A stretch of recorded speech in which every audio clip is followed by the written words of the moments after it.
This conference will now be recorded. Good morning. This is Richard Fetchick with Appalachia Regional Planning Council, and this morning I am doing a redux of a presentation I gave at Florida Department of Transportation's Bicycle Pedestrian Summit on the intersections between mobility and land use planning. For my particular segment, I call it Fitting It Together, and I looked at some of the influential architectural, planning, and economic development takeaways that figure importantly into that shared outcomes between what our buildings are doing and saying and what our roadways are accommodating. So it was interactive in its first iteration. However, this one will be more of a presentation format for recording's sake. And we will walk through essentially some of the same slides as yesterday. So first of all, I open with a view of North Monroe Street in Tallahassee. And we pose a question. You find yourself right here, middle of the day. What is your preferred means of traveling down Monroe Street? As you can see, it does have a bicycle lane and it does have a freshly paved sidewalk. It also has 6 lanes and an landscaped or unlandscaped median in the middle. Here's a second image. This is South Adams Street again in Tallahassee. Finding yourself here, the question is, how would you like to navigate this corridor?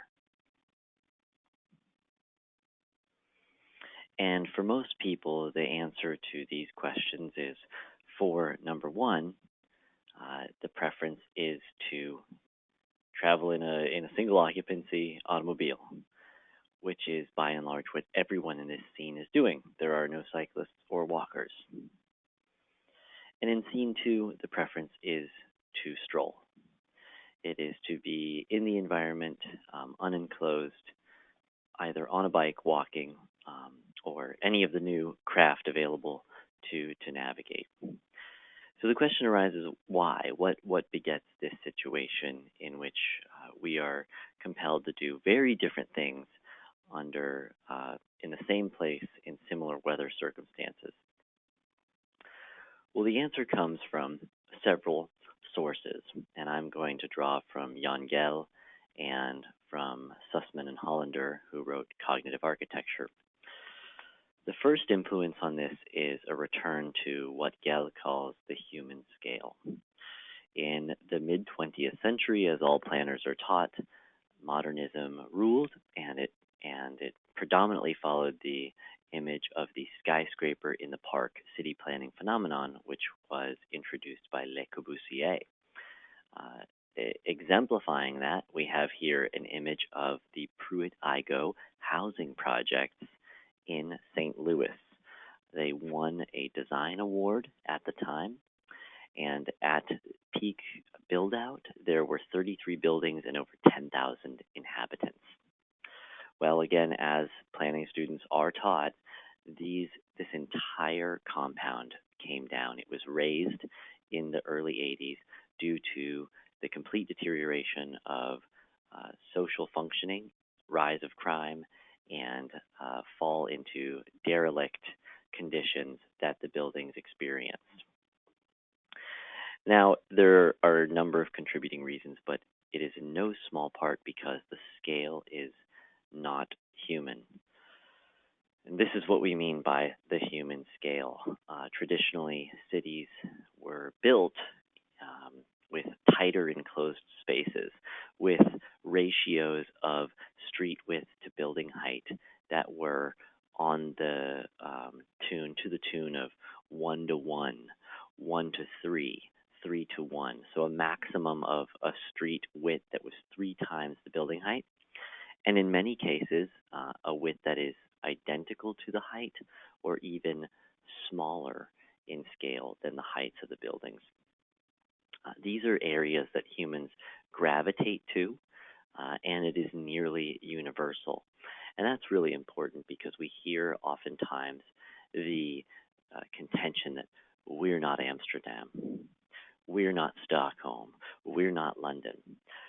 But what science is defending and universalist architecture are maintaining is that human beings share many common characteristics. We're about 1.5 to 2 meters tall. We walk with our head at a 10-degree angle downward. We enjoy walking forward, not sideways or backwards. We rarely look anywhere but forward in front of us, and we tend to avoid taking stairs. These are Jan Gehl's thoughts, and as you can see, they come together in these human places that we desperately need to rebuild and produce in our urban areas 9 times out of 10. Not 1 time out of 20, but 9 times out of 10 in order to achieve those vibrant quality of place-based communities that are promoted by Northwest Florida Forward as part of its strategy. Secondly, we move on to the work Cognitive Architecture, which again is by Sussman and Hollander, two planning academics. And they elaborate further on this universal biological underpinning to the human response to places. And that's, again, very important because it stresses that the legal context, the cultural context, the environmental context, it can be subordinated to some important universal reactions that humans have from our thousands of year evolution. And the first one is thigmotaxis. So here we're looking at a square, and what we see are people congregating, and they tend to gravitate toward the edges. So that is what thigmotaxis is, a fancy word for humans' preference of edges to the center. Now that can make innate sense insofar as we are more exposed in centers of places where there is not definition by edges or walls or building facades. We feel more exposed. And where a corridor leads us, gives us a direction of movement that is well defined by this street and building or transportation and land use interface, we are much more comfortable, meaning we revisit it, meaning we spend time and money in these kinds of places. So thigmotaxis is the first crucial element. The second gets more toward building aspects, and that is facial recognition. We actually, within our temporal lobe, have the fusiform face area. This portion of the brain is wired to recognize facial patterns before having to assemble them. So it doesn't have to say eye, nose, mouth, face. It just instantly assembles images or graphics that look like that into what we say is a face. And to that effect, buildings that have some of that facial recognition property are considered more pleasant. They are considered less stressful. And this isn't to say monotony. Sussman and Hollander defend that complexity and order are what is key, the two. You can't have just one. Order alone is monotony, complexity alone is chaos. And so to that effect, it's crucial that 2 and 3, facial recognition and symmetry, evoke the similar levels of detail found in nature, or at least avoid being monolithic. Now, the symmetry one I really like because you might ask, well, there's so much going on here. How is it symmetrical? And the answer to that is that basically speaking, if you cut the street down the center line here, it's a pedestrian plaza, you'll have basic bilateral symmetry on either side. Buildings are roughly 4 stories, and the street to building ratio is probably 1 to 2. So the buildings are twice as tall as the street is wide. And so to that effect, there is symmetry going on. There's order, complexity, and symmetry. Again, making for a biologically satisfying place. And how does this manifest? Well, it manifests in number 4, which is storytelling. It has been found across cultures that humans are wired to produce narrative. We produce accounts of what we're living and going through. And these rich, mature urban spaces, again with this intersection, this well-developed intersection between land use and transportation, which in this case is predominantly non-motorized, gives a story to tell. There's Jane Jacobs' choreography of the sidewalk, the ballet on the sidewalk. There are 100 stories unfolding in the present right here. And there are also stories conveyed by the buildings, by the fountain, and by the design that permeates this space. Now let's return back to our hometown here in Florida. What kinds of edges does this road provide us? What kind of symmetry? Do we have a complex order and symmetry to this space? I think there's order, but there's not complexity. And finally, what kind of stories are we led to tell ourselves about this space? Now compare that to here. Again, when we assert that we're not Stockholm, we can toggle the dial over to a different part of our same city and illustrate that almost from a biological predisposition, our more traditional buildings, in this case South Adams Street, really do meet those criteria. There is symmetry, there's complexity, and there's very much a story here from the Governor's Inn to Andrews to the pavers on the street. A lot happens on South Adams. So, with those tools in mind, the human scale and cognitive architecture, we move to a couple of other Florida communities and the tools they're using. This is Havana, Florida in Gadsden County, and what we're seeing is a mismatch between the buildings, the land uses, and the street. The buildings frame it, they're fairly symmetrical, and they seem to convey to us that we want to walk, we want to linger. However, the street is 4 lanes, fairly high velocity, wide width per lane, and generally accommodates intensive traffic. So below the downtown Havana sign, we see a no parking. And there's this contradictory message about what this space should be hosting. Should it be a main street? Should it be a plaza and a promenade for people? Or is it a freight and travel corridor?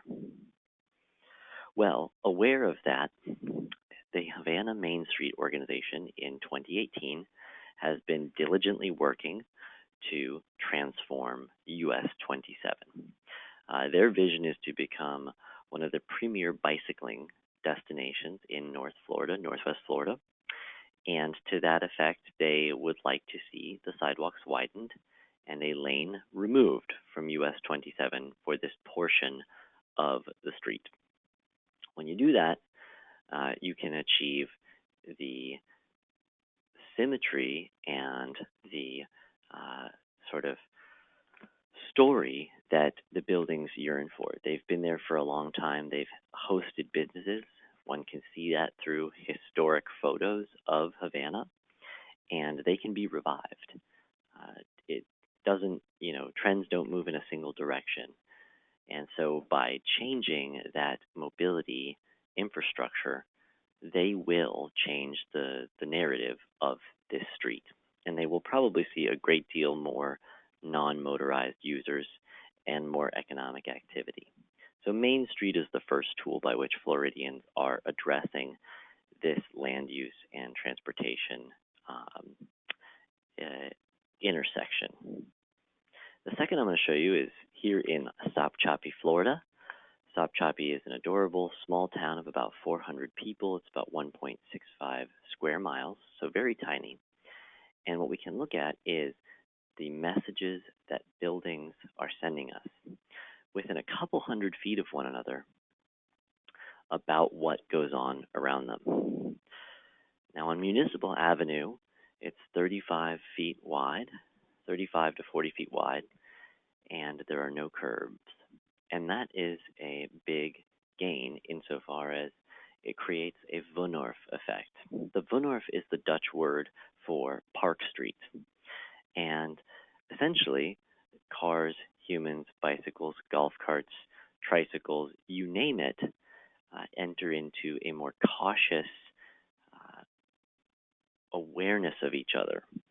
And so people can take the road if they need to, cars navigate slowly, and it can transform into a very crowded space, very human crowded space, easily. Now, as you can see, the building is built to almost to the right of way, if not directly on it. There's an awning, and there's a lot of detail from the ivy to the facial type symmetry of the two windows and the doors on the red brick building. This is a good example of a modest and effective streetscape that encourages the human scale. Now, if we trend over to Rose Street, which is again 100 or so feet away, we look at Rose and we see something that is more open. The edges are less defined. It's hard to say where we want to walk, even though the street condition is still quite conducive to that Wohnhorf effect, that human, automobile, bicyclist, etc. Commingling. It's low speed, but the building is set back with on-street parking. There's a lot of pavement in between the structure and the road. And that sends a cars first message. And it doesn't mix with the character of the downtown.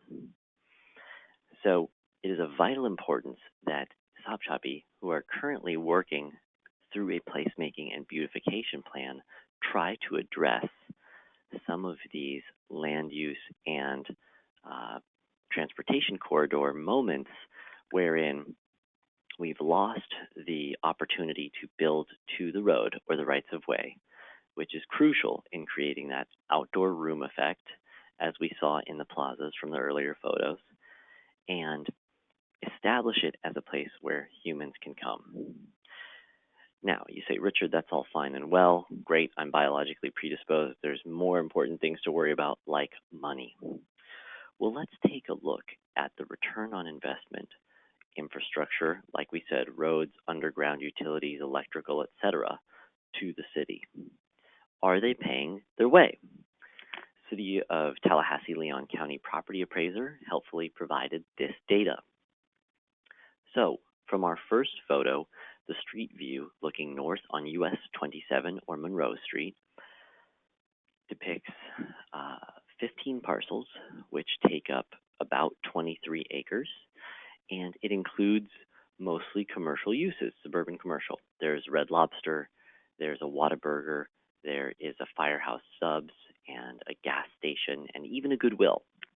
So many of those modern suburban amenities.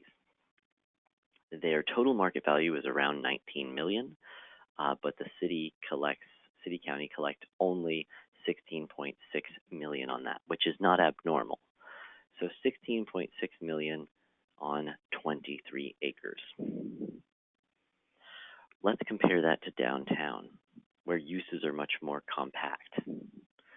Here you see, again, our storied downtown area. There are bars, restaurants, professional organizations and offices, an inn, and also churches and nonprofits, Tallahassee City Hall, and the big fish, the Florida State Capitol. So let's look on the far right column really quick. Within this area, 16.68 acres compared to 23.3.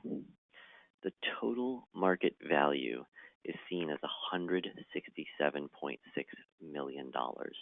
There are 77 parcels fit in to this block, this chunk that is smaller than the commercial parkway.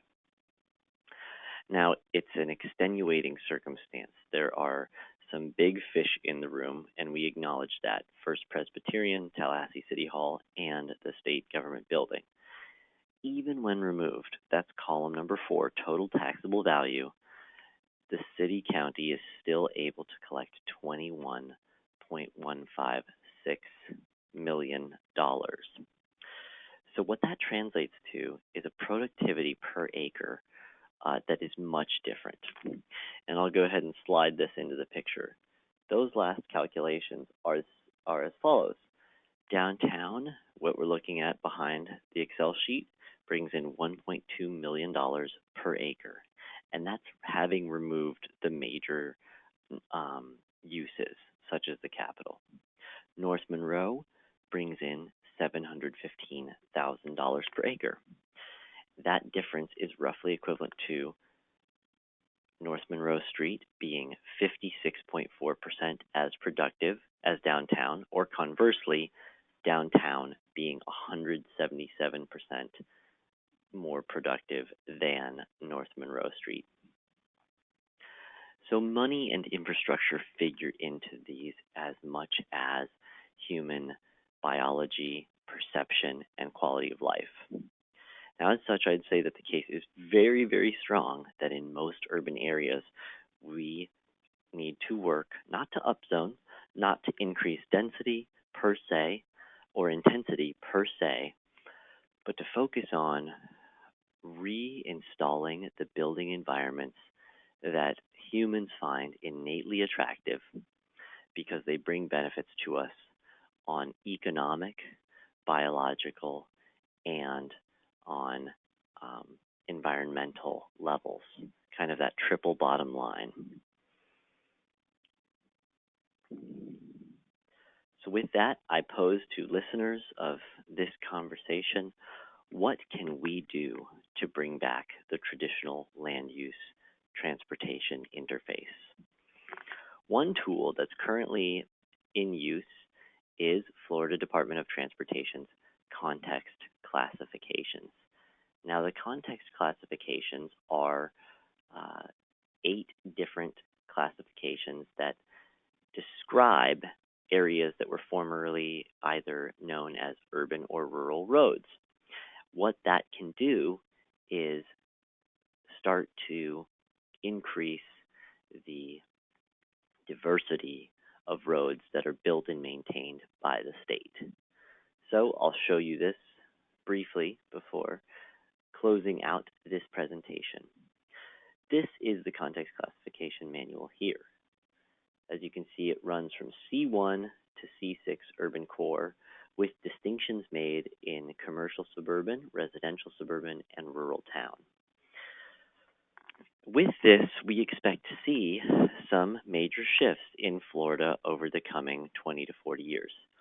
As Dwayne Carver of FDOT has said, the department operated for 100 or more years under one mandate, and that was make more cars travel faster. That led to lane width increases, adding of lanes, and adding of major arterial infrastructure. Well, now, as you can see, due to C2T rural town and C4 through C6 urban classifications, a whole slew of new road types enters the mix. They're lower speed. They include sidewalks by default. They include bike lanes in many cases by default. And they satisfy a definition of complete, each in their own way. So each street becomes complete based on the land use and the user types, from humans walking to mass transit on the roadways. So I give us this as hope for the future, that we will not have to uh, run away to these European cities to visit and reflect on how beautiful they are, that our very own American and Floridian cities can be vibrant places, as we move towards returning to the traditional mobility land use interfaces, which were buildings framing the street, creating definitive edges and complex orders, that really contribute to a very, very productive land. So with that, I will sign off. This has been Richard Fetchick with Appalachia Regional Planning Council. I'm the Economic Development Director, and today's presentation is being given as a webinar that features into Northwest Florida Forward's Quality of Place Council.